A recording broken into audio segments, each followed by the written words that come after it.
बाबा जी, जन्म और मृत्यु क्यों होती है?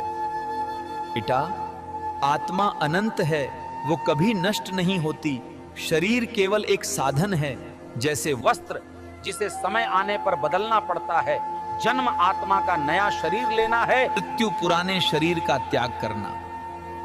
यह चक्र तब तक चलता है जब तक आत्मा अपने असली घर प्रभु के चरणों में वापस न पहुंच जाए। इसलिए हमें जीवन में भय नहीं कर। बाबा जी, जब मेहनत करने के बाद भी परिणाम न मिले तो मन क्यों उदास हो जाता है? बेटा, कर्म करना हमारे हाथ में है, परिणाम भगवान के हाथ में।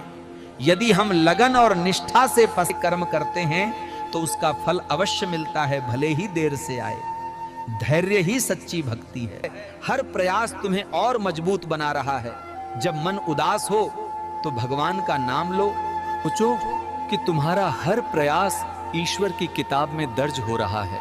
समय का इंतजार करो, क्योंकि जो देर से मिलता है वही स्थायी सुख देता है।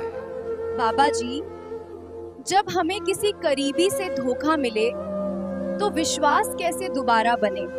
बेटा, धोखा जीवन का कठिन पाठ है। यह हमें सिखाता है कि अंधा विश्वास न करें, बल्कि विवेक से काम लें। जब कोई हमें धोखा दे तो हमें समय देना चाहिए। विश्वास एक दिन में नहीं लौटता, लेकिन क्षमा करने और अनुभव से सीखने पर यह धीरे धीरे वापस आता है। सबसे पहले अपने दिल को साफ करो और बोझ छोड़ो, तभी नया विश्वास जन्म लेगा। बाबा जी,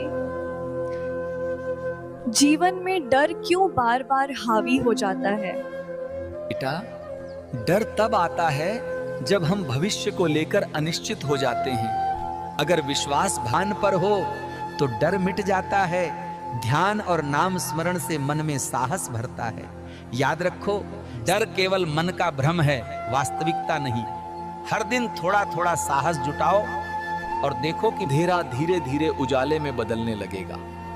ईश्वर पर भरोसा करने से मन स्थिर होता है और डर की पकड़ धीरे धीरे टूटने लगती है। तो अगर सवाल जवाब आपको पसंद आए हैं तो माया की लीला को लाइक और सब्सक्राइब जरूर करें। अगर आपके कोई सवाल हैं तो कमेंट जरूर करें।